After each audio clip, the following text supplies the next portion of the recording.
بات ہنر کی ہے، جوہری کے ہاتھ میں لوہا بھی کندن بن جاتا ہے۔ رافیل دنیا کا مہنگا ترین لڑاکا طیارہ جس پر بھارت کو گھمنڈ تھا، لیکن جب میدان عمل میں اترا تو نشان عبرت بن گیا۔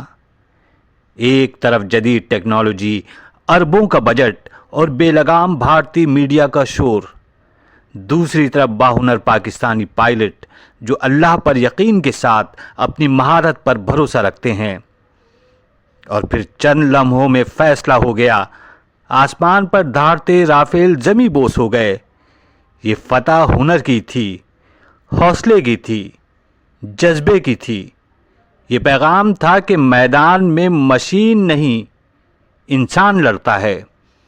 بات ہنر کی ہے، جوہری کے ہاتھ میں لوہا بھی تاریخ رقم کر دیتا ہے۔